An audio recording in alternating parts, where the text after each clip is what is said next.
What's going on, everybody? This is literally my first time ever making sure I got the right camera here. This is my first time ever going live on my own personal channel. um, Ever since I got synced up with Pub Sports Radio, I have had literally zero need for my personal YouTube channel, so I don't post a whole bunch of content here anymore. Apologies for anybody who has subscribed to me and follows me here on my personal channel. I was trying to figure out how to get StreamYard hooked up so I could like highlight comments and stuff like that.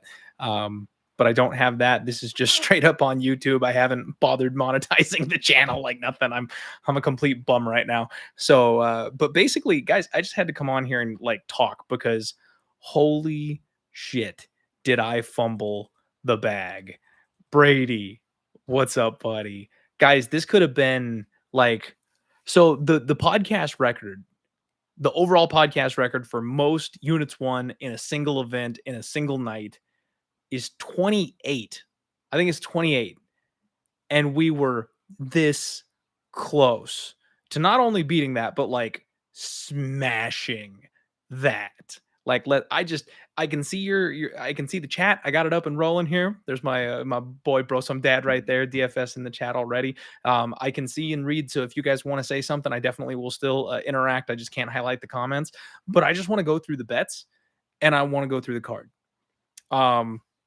So UFC 275 recap. Of course, this is on my channel again, but sponsored by Pub Sports Radio and Superbook Sports. Thank you guys for everything, for believing in me, for my content. I love it. First fight of the night, Jocelyn Edwards taking on Ramona Pascal. So this one kind of started the night off a little bit hairy, right? I had 2 units on Ramona Pascal at plus 145. And honestly, guys, I was driving. So my wife and daughter were nice enough to throw me like an early Father's Day today. We're going to be running around seeing all the grandparents and uncles and shit like that on actual Father's Day. So like they wanted to throw me a Father's Day just for myself today. So I was running to go pick up some food and stuff like that. I had my earbud in. I was listening while I was driving to like the commentary and stuff. So I didn't actually get to watch the early rounds of the Ramona Edwards fight based on what I was hearing from the commentators. Rounds 1 and 2 kind of could have gone either way. Obviously, Jocelyn had like a really high output and work rate compared to Ramona, but Ramona had kind of the bigger moments. It's that volume versus damage argument for that one. So I can't really plant my flag on that thing. I saw a lot of people on Twitter that were saying it was a robbery, that it went the other way, that, you know, Ramona should have got the decision, that kind of thing. The only thing I saw was that round 3 was clear Jocelyn Edwards. Like Jocelyn beat that ass in round 3. So we would have had to, you know, catch 1 and 2. And I can't confidently sit here and tell you that we did catch 1 or 2. So, I mean, I'm going to have to go back and watch that fight. Those 2 units potentially could have been something that maybe I should have pocketed, but they also could have just been a bad bet. Like, I don't know. So I'm not going to pretend like I know. Yeah. Den FKFK saying Jake Mathews, that is all. And that's the correct answer, my guy. I had one hell of a night just overall. Jake Mathews, that call, baby. Whew, that felt good. That felt good. Second fight of the night, Silvana Gomez Juarez taking on Na Liang. This one I had Na, and then I had the Na by submission prop, 1 unit, and then half a unit on that. Obviously, those went down in flames and early. We knew Silvana Gomez Juarez had heat in her hands. What we didn't expect is that Na wouldn't be able to get her to the ground. Na, we knew would gas herself out trying to win the fight. So I did have the under in my crazy ass parlay that we'll talk about, that 13-1 that really should have just set me straight. So that doesn't go the distance, cashes with ease, but Na goes down in flames. So lost 1.5 units on that fight, but survive and kick the parlay off. Yeah, guys. Oh my God, Colby Glover blew it all at the end. He could have still done it. Like, you know what though? And we'll get there. But it was my fault. It was my fault. Like Glover could have still cashed it for us, but it was my freaking fault. Okay, so not a whole lot to talk about there. We know Na Liang was. It was funny. People were talking about like the price being wrong on the under or doesn't go the distance in that fight, and I'm like, bro, have you watched Na fight? Like the under could have been minus 500, and that still should have been value. She just the way she fights, man. She runs face first into everything. Kyung Ho Kang taking on Mma Betting. Boy, was that a fun fight. Was that a fun freaking fight?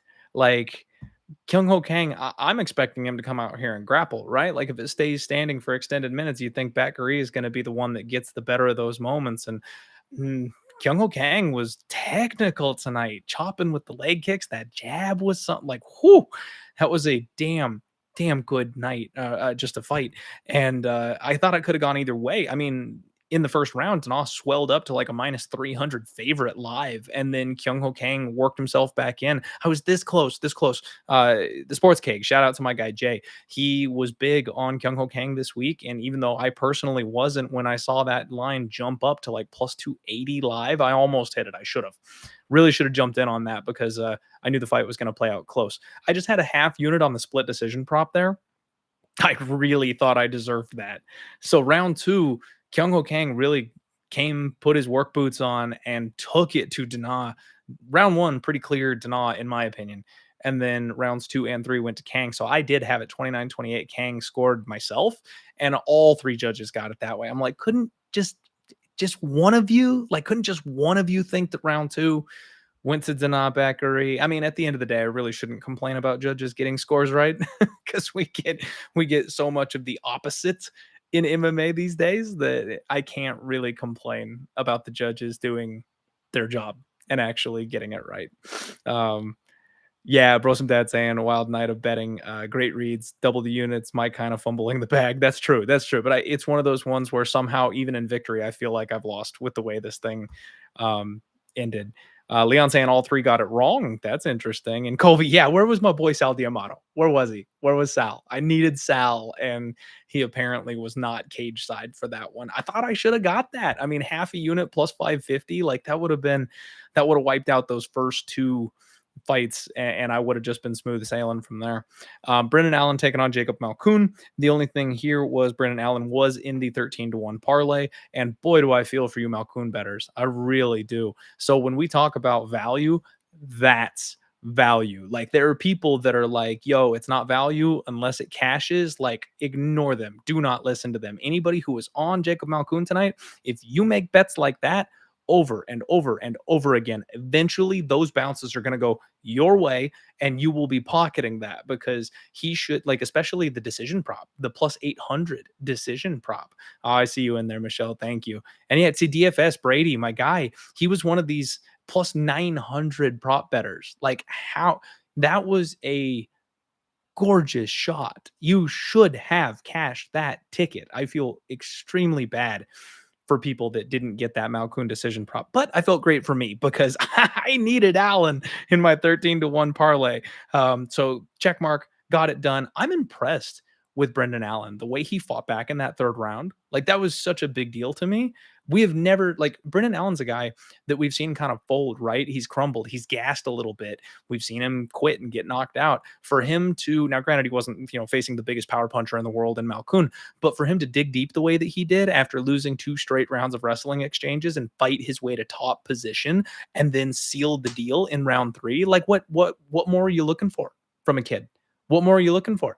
I was extremely impressed with Brendan Allen in that spot.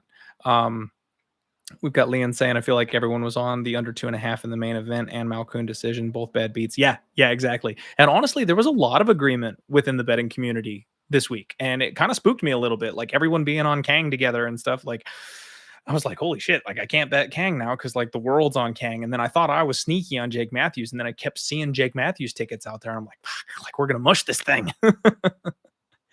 Andrew saying Malcoon by decision for me was made up. Mathews second round. Yeah, there you go. That's what did it. The City of Life project, absolutely. Glover is a legend. I love that guy. I'm so happy that he made it to champ status and touched gold. And now we're in the Jiri era. We'll get there. Machate, Steve Garcia. This one, guys, I had been talking about Steve Garcia all week, and I tweeted this, so I'm sure most of you follow me, but I tweeted this out before the fight. I was like, all week, Steve Garcia was one of those group picks. Absolutely everybody agreed on Steve Garcia this week, and the line just kept climbing and climbing and climbing. And I finally did something that I don't normally do. I showed some self-control. And I did not put money on Steve Garcia at a bad number. I didn't agree with the number. I thought it was wrong and I didn't see any value in it, so I didn't bet it. And that turned out to be accurate. And not only that, but throughout the week, I started feeling Mahashate. Now, shout out to my guy, UFC Bro Picks, Justin. He was on Mahashate. And then shout out to Paul Shag. He was on Mahashate. And just listening to those guys, sometimes I try to like block out other people's analysis, except for like a very small circle of people that I like really trust and appreciate, because it can kind of poke holes in your game plan and you can second guess yourself. And what happened here, though, is it was like a gong going off in my head. Like when they said Mahashat's path to victory and they talked about how Steve Garcia was undersized coming up at 155. And when Paul was like, you really think they're flying Steve Garcia out to fight here? No, this is the Mahashate show. And it was just like, boom. I was like, holy shit, he's right. So I flipped my pick. I picked Mahashate. Obviously, didn't get like a bet in on him or anything like that for the show, but the pick stands, so I'll take it. Had the fight doesn't go the distance in the 13-1 parlay, so checked off another leg there, and boy, was that one easy. That one was over quick. Garcia, he's got to tighten up those chin issues, man. He can't be getting hit like that. The way he was fighting, that's a problem. Let's see here. David saying, as for questions, what was your scorecard? Glover Jiri entering the 5th round. I'll be honest with you, David. I didn't score that fight. I was just watching the clock because I had 2 parlays. One of them going under 3.5 rounds. One of them going under 4.5 rounds. And when we got to round 2, I immediately started sweating bullets. So I wasn't even scoring the fight. I was just looking for like those big damaging exchanges. I will have to go back and rewatch that fight because both guys had moments. I think you could argue for both guys in every single round. I mean, it kind of felt like Glover was winning, if I'm being honest, but I don't have like round by round scorecards to be able to tell you exactly what I thought at that point because I really was just counting down seconds and it was the longest 25 minutes of my life. Next up, Sungwoo Choi, Josh Kalibao. So last fight, I talked about not loading up on Steve Garcia at a bad number and staying off of it, not getting rewarded for cashing a ticket on Mahashate because I didn't pull that trigger. Exact opposite here. I talked about Josh Kalibao. I said I felt like he was a little bit overlooked, a little bit underrated. And then I went, you know what though, Clint? Like every time you do this and you jump off a prospect that you really like, they just roll right on through and win that next fight again. And you end up sitting there with your, pants around your ankles. Like, why did I jump off this kid? So I didn't budge. I was like, I'm not going to do that again. Like if Sungwoo Choi comes out and smokes Josh Kalibao and I'm just trying to find, something that isn't there, I'm going to feel really stupid. Should have bet Josh Kalibao at 2-1. Plus 200 Josh Kalibao was an amazing bet. And the people that had him by knockout, I feel for you because he landed some serious shots on Sungwoo Choi.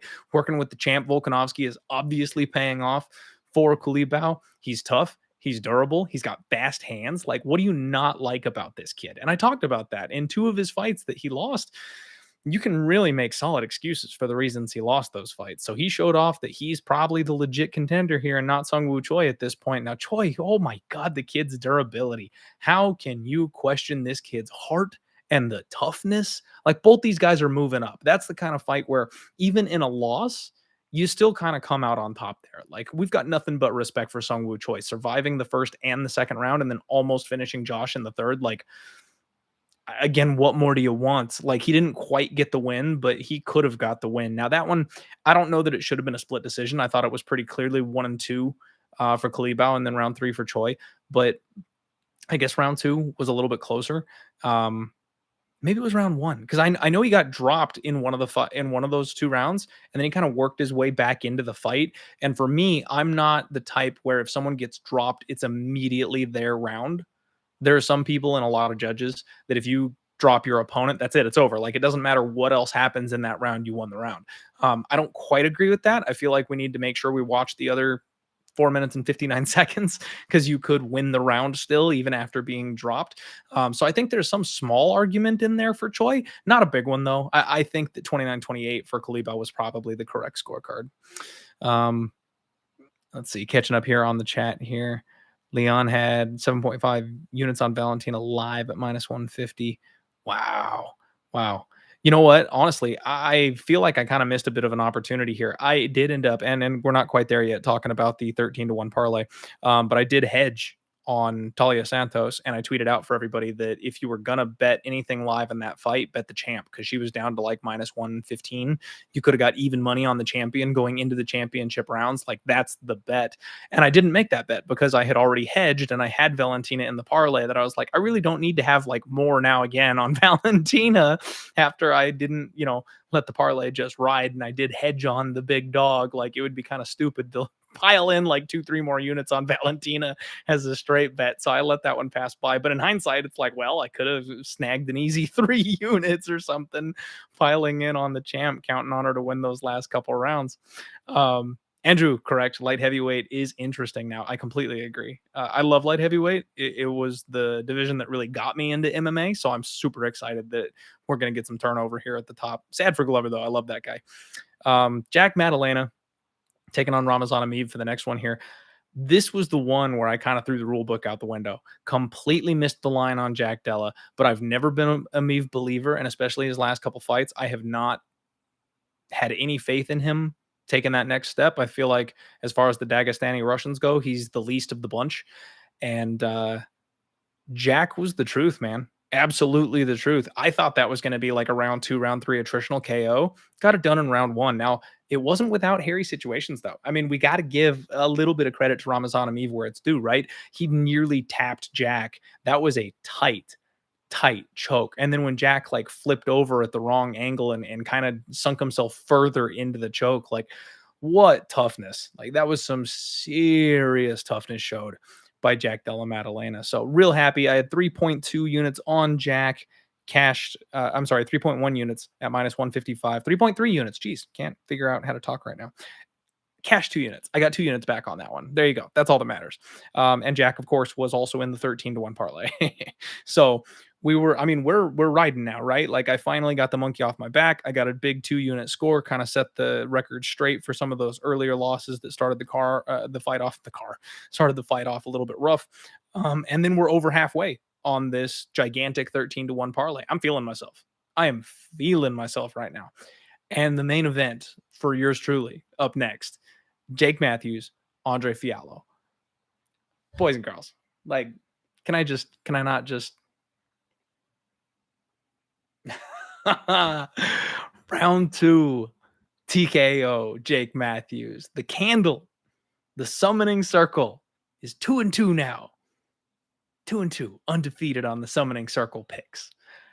I cashed Jake Mathews 3 units on the money line at +125. I cashed the under 2.5, 2.6 units for 2 more at -130. The Mathews KO at 13-1 for a half unit, which, by the way, guys, I will be honest with you here. I'm kicking myself. I was going to do a full unit on Mathews KO. I legitimately was going to do a full unit on Mathews KO. And I don't know why I didn't. Because I'm kind of like programmed. My props are always half unit shots unless I'm not playing the money line. And then I'll, like, if I'm super confident in a specific method of victory, then I will throw a full unit on the prop if I think that's the path, like the way I did with Valentina inside the distance, rather than playing the money line or something. So I'm a little upset at myself because again, I shouldn't be upset. That's 6.5 units, but I legitimately should have had 6.5 more. But I kind of followed through with my own personal habit. I was too excited for them to open up that line. The props were out super late this week. So instead of putting the full unit on it that I was planning to do, I just threw the usual half unit on it because that's what I do. But we did make up for that because I did do the exact method of round 2 KO 28-1.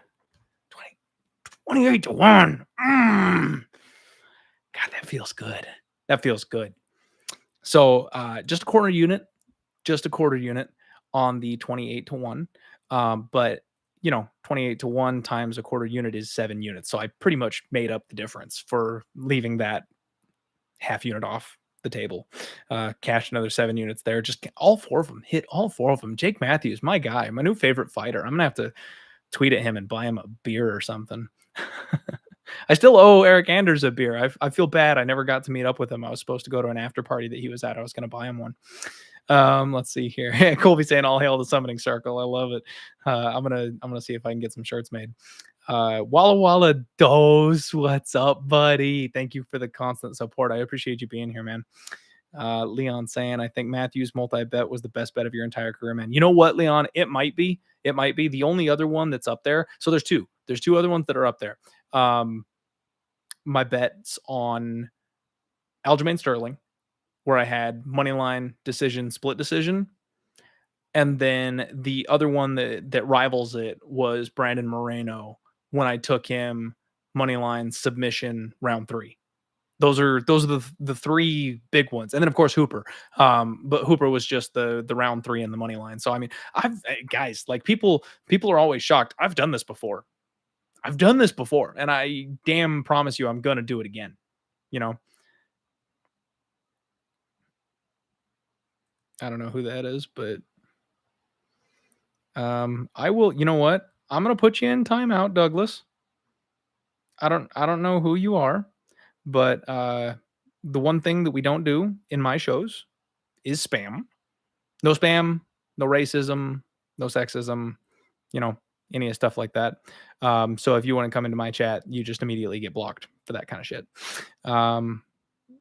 Let's see here. I'm trying to catch up with everybody else before the spam bot got us. Sorry about that. Thank you, Finn. Thank you. I hope everybody cashed on that Mathews spot. I tried to scream it from the mountaintops. I wanted to have that spot get out there as much as humanly possible. I wanted absolutely everybody to have the opportunity to get in on that with me. So I hope some of you got in there with me. Really hope some of you guys got in there with me. And obviously I haven't like monetized my channel or anything like that, but I have battled back at this point from being down 30 plus units in 2022, folks. And we're going to be in the black. I haven't done the math yet. I'll do it at the end of the show after we kind of talk through the rest of the card. But we're going to be back in the positive on the Die Hard MMA podcast. So you best believe your ass that I will go ahead and put my info out there for anybody that, has been riding with me, has been tailing me. If you guys want to tip or donate to me, like, I'm a small time dude with a wife and a kid that I'm trying to support with this podcast and still got a day job. So if you guys want to donate or tip to just, if you tailed, if you cashed, or if you just like the content, I'll take it. So I will absolutely be putting that info out there for people if you got in on these giant scores with me, because there have been a couple lately. And God, if you jumped on board when I was minus 30 units and have rode with me, I mean, that's like a 40 unit swing that you've been hanging with me for. So let's fucking go. All right, let's see here. All right, Den saying we got on the KO. Love to hear that. It's funny, actually. I caught up with the boys over at Superbook Sports, and they kind of touch base with me as far as like sharp action and things like that are coming in. One of the perks of being in with the bookies. And it was funny because I tweeted out that Jake Mathews for knockout was 13-1 at Superbook. That was by far the best price on the market. Nobody else had it that high. And when I went back, it was 12-1. I was like, it may only be $1, but when, I talked to my boys and I made the bet myself, they were like, maybe we should move it down a smidge. Again, just a tiny, inconsequential little amount. But I thought that was absolutely hilarious. Made me feel good about myself. Also, the fight doesn't go the distance was in the 13 unit potential parlay. So absolutely smashed that fight. Just the most crucial fight on the entire board for us. Wiley Zhang, Joanna. I had Wiley in the parlay, and damn did she look good. Now this is where we're on my personal channel. We're not on anybody else's channel. This post show is not sponsored by anybody in particular. So I can tell you guys this. DraftKings actually had a profit boost going out on this one. They, before this event, and guys, you always got to check. DraftKings is super good for, like, as much as that, Sportsbook sponsors me. I love Superbook Sports. DraftKings actually does like boosts and specials and stuff like that on the regular. And they had a 50 or 100% same game MMA parlay boost. And I have never done these same game parlays on MMA. I've tried them with like hockey and baseball and shit, and they never work. They never work because you always shit the bed on one of the legs. It's almost impossible to call something like that because you have to do like I don't know, like different player props and shit like that. It's too hard. It's too hard to actually hit. But for this one, I noticed that they actually had. So what I did for this one was Wiley Zhang to win, and then I had round one or more takedowns, which was at a plus price, and then 2+ total takedowns from Wiley Zhang. And when she was talking in her interviews about hanging out with Henry Cejudo and learning from him and shit like that, I was like, bro, she's gonna wrestle. Like in that first fight, they went to war. She's wrestling this time.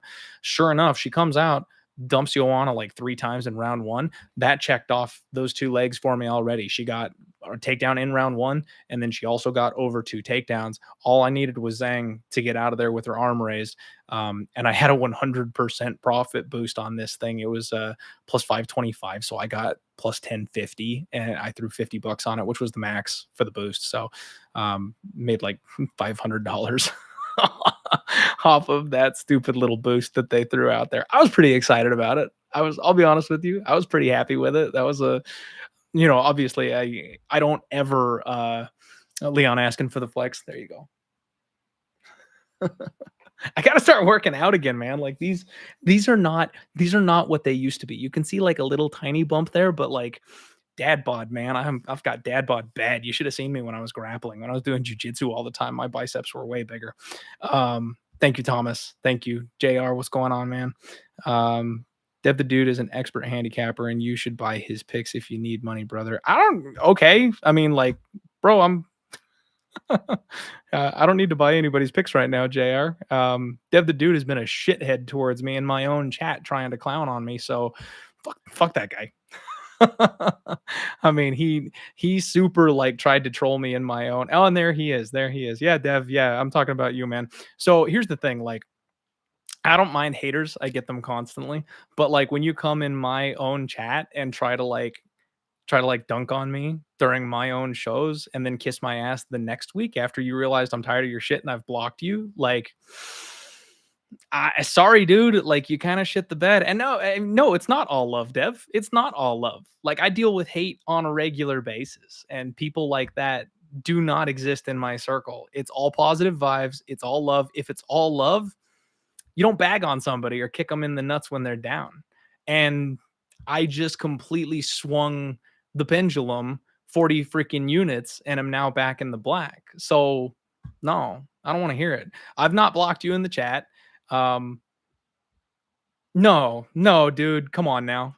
You want to actually say I've never given you hate? Go back and rewatch the freaking chat. There's evidence, right? Like you can go back and scroll through the previous episodes of the show and see the things that you've said and how you've talked about how bad of a handicapper I was and I'm the worst. I should be faded. Like, you guys think I don't watch the chat as it scrolls by while I'm doing the live show. I do. So yeah, man, like, if I'm not going to block you in the YouTube chat, if you want to be cool about it, that's fine. But I'm you already kind of shit the bed. You got to lie in it now, man. That's how it works. So I made out like a bandit on the Zhang one. Nothing tracked, so I can't add that as far as like the podcast record or anything like that goes. But very happy, very, very happy with the results. Now, this is where it gets interesting, right? Like we got co-main and main event coming up left. Valentina Shevchenko and Talia Santos. I took Val straight up money line on the big parlay. I've got Val inside the distance for my personal play, 2 units plus 130. So I did go ahead and hedge 1 unit on Santos because she's plus 425. Like, this is where if Santos really was just like the next coming, you know what I mean? Like when Anderson Silva eventually went down, like Chris Wyman was a decent sized dog to pull it off, and he was the one everyone saw coming a mile away. Maybe Talia is the one. And honestly, she seems almost like GSP to me, where he made it, he climbed the hilltop, he got there, and then shit the bed the first time. She's taking the belt the next time. You give Talia Santos 2 years, let her rough up a couple of these lower people in the rest of the division. She'll be back. She'll be back, and she's gonna take the crown eventually. Talia Santos's transformation over the last couple of years has been nothing short of incredible. So I've got Valentina Shevchenko on the money line. I do hedge 1 unit to win 425 to hedge on the parlay side of things. Val gets it done. That was an incredibly close fight. I do agree with kind of the announcers that like round one was kind of more a mistake on Valentina Shevchenko's side of things than it was Talia actually pulling off the win. But she had the wherewithal to take advantage, right? Like you've still got the women's GOAT, the champ, and you managed to take advantage of the one mistake she's made over the past 4 years. Like props.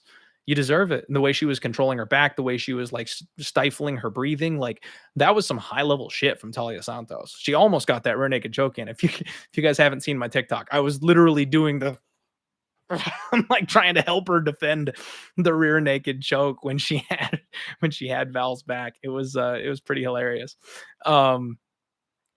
So I had it scored 3-2 for Valentina Shevchenko. There is an argument. There is a absolute argument for Talia Santos to have won that fight by scoring those first 3 rounds.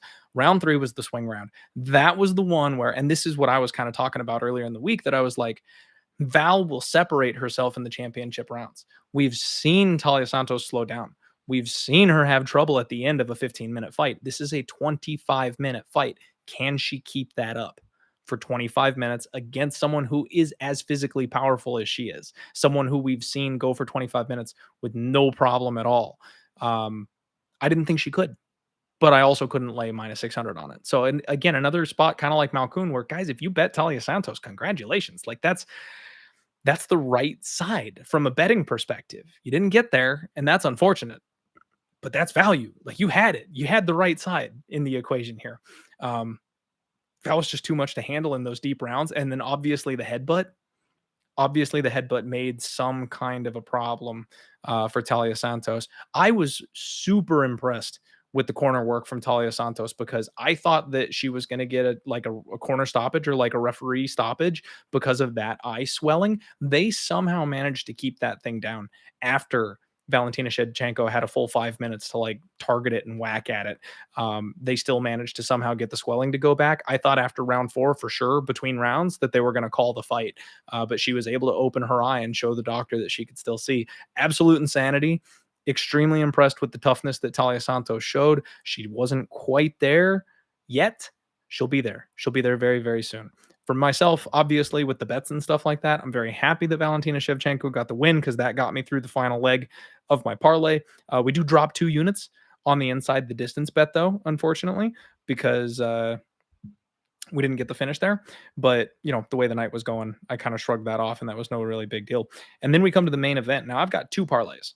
I have got a parlay minus 153 units to win 2 with Shevchenko Santos over 1.5 rounds. That leg cashed easily. The second leg is Jiri Glover under 3.5.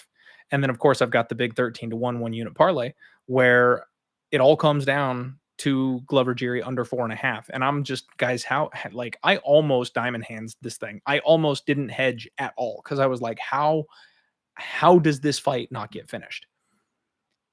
And after watching the fight, I'm still not quite sure how that fight didn't get finished. Like I have no idea how this fight isn't over. So like they start round 1 a little slow, as I thought they would. Jiri doesn't want to get taken down. Glover's got to avoid the big shot. But then as soon as it ramped up, it's like we're off to the races. This thing is never slowing down after it ramps up, and it didn't. And somehow both these guys hung in there. Like I thought Glover was dead in round 1. Then he gets a takedown. And I'm like, there's no way in hell Jiri is surviving on the ground with Glover Teixeira. He gets back up. I'm like, okay, you know what though? We hedged over 1.5 rounds minus 140. I paid 4.2 units to win 3. And I'm like, we got a middle. Like now I can cheer for this fight to go past round 1. And if this thing ends at the end of round 2, in round 3, beginning of round 4, I hit both sides. I'm going to cash a 13-1 parlay. And I'm going to just sprinkle 3 more units right on top of it because I'm that big of a boss right now.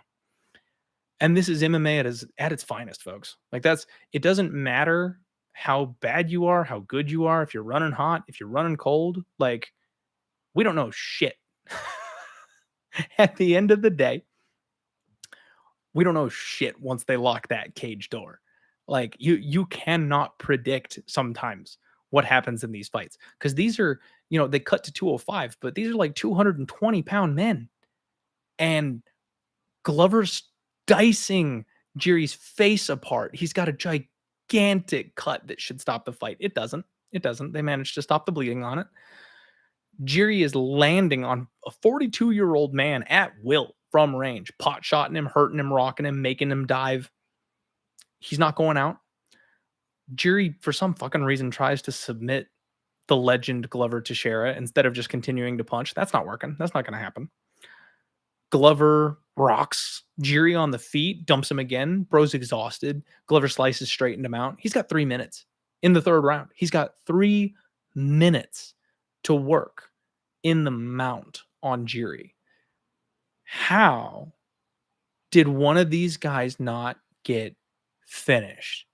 And then even in the fucking 5th round, we are deep in the 5th round, and Glover sinks in the tightest arm triangle you have ever seen. Jiri survives it and then throws what, a Darce choke on Glover? I mean, it goes down as like it's a rear naked. He like dives on him and throws a rear naked choke on Glover. And the body work that he's invested in throughout the fight pays off because 42-year-old Glover just can't breathe anymore. Who had Jiri Prokasia by submission? Who? Like, holy crap. I cannot believe how incredible that fight was. And I had just a stellar, amazing, solid night from a betting perspective. Some amazing calls. Dug myself out of this 6-month hole that I've been in. And I feel like I lost money because somehow this fight ends just after the 4.5 round mark. Like, and here's the thing. In my earlier parlay where I went under 3.5, I'm fine with that. But in this 13-1 multi-leg parlay, why'd I get cute? Why'd I get cute trying to shave off 2.5 minutes? Like, obviously, none of us thought we would be here, right? Like, none of us ever thought we would be deep in the 5th round for this main event. But I could have just paid up for fight doesn't go the distance. It would have been a 12-1 parlay. Like, it wouldn't have impacted this incredible parlay that much to just buy those extra 2.5 minutes. I got cute and it cost me. I'm extremely happy that I decided to go ahead and hedge and go for that middle, which, you know, it's more of actually going for a middle than a true hedge, right? Like, we gave ourselves an opportunity to win both sides instead of just guaranteeing money. So I'm pretty happy with that. Now, all things totaled, I'm going to go ahead and add this up here for you guys live on the show. So we dropped 2.25 units on Ramona. I did have the round 3 TKO prop on that one that didn't come through. We lost 1.5 units on the Na Liang spot. We lost half a unit because the split decision didn't happen on Kang and Dana. Still, that one irks me just a little bit. We do win 2 units back on Jack Della Maddalena. And then, see, this is where it gets tricky. I wish I could have I'm going to have to use my phone calculator here because I should have done these calculations beforehand. Okay, so I want to make sure I got the math right. 3 units at that line plus 125 is plus 3.75 units. That brings us into the black. We're officially up 1 unit at that point. The under 2.5 at minus 130 nets us an additional 2 units. And then, of course, the 13-1 KO prop, half a unit, nets us 6.5 units. The exact round 2 KO, 28-1, nets us an additional 7 units. We lost 2 units on Valentina Shevchenko inside the distance. We lost 3 units, unfortunately, on the minus 150 parlay for Glover and Jiri not quite finishing. We lose 1 unit on the hedge for Santos at plus 425. We gain 3 units on the over 1.5 at minus 140. And then, unfortunately, we do not cash the 13-1 parlay, and we lose 1 unit on that, bringing the evening's total to plus 13 units, folks. Plus 13 unit night at UFC 275. And let me go ahead and pull up my spreadsheet here real quick with the MMA betting record. currently we sit. Oh shit, I didn't update it. Okay, so we sit minus 3.24 units. However, that does not include the update of the minus 7.45 units from the most recent event. So let me do a little bit more math for you guys live here on the show. I know this is riveting stuff. This is exactly what you came here for. Minus 3.24 units. And then we had the half unit that we lost on Cage Warriors that one time a couple weeks ago. And then we had minus 7.45 units from UFC Vegas 56 plus 13 units from tonight. We're in the black, folks. 1.81 units. That's right. We have squeezed victory here. We are up almost 2 units in the year of our Lord 2022. I'm beyond ecstatic. It just feels good, monkey off the back, people talking shit for 6 months straight, the awful run that I've been on to not only get it all back, but now finally have that little plus next to the record. I can't wait to put that tweet out tomorrow, guys. I cannot wait to put the updated record tweet out tomorrow. You guys know me. I want to always spread positivity, always spread love, try to pick people up, trying to create a positive circle around myself. And I encourage you guys all to do the same. We don't do hate here. We don't kick people when they're down. We don't laugh at people when they've had a bad night. But I can't help but just want to throw up the double birds at everybody that was talking shit. You guys are the good ones, though. You guys are the ones that I love and the ones that are always supporting me. Like, I am so grateful for you guys, the real ones that have rode with me through this whole damn thing. And the best part is, I'm trying to make the best gambling content and MMA content out there for you that I possibly can. That's never going away. It doesn't matter if I get buried personally betting. I'm going to keep doing the show. So you guys and the undying love and support that you give me personally just means the world. You guys have no idea. It always does. Nights like tonight, though, make it all worth it. Nights like tonight where the good guys win and the units come our way. They make all the other bullshit that I got to deal with doing this gig completely worth it. So just catching up here on the chat. Yeah, David, I did end up going that over 1.5 for just a little bit. In hindsight, I probably could have hedged a little bit harder on that just because, I was guaranteed 13 units at that point. I could have put a little bit more at risk, and because we were looking for a middle, you know what I mean? Could have had like a giant. If it ended in round 3, holy shit, guys! Like, imagine adding 13 more units on top of that. Like, what a night. It wouldn't have quite been the biggest night in podcast history. Not quite. We would have been 1 unit shy of setting the record, but would have been the second biggest night. Would have been fantastic.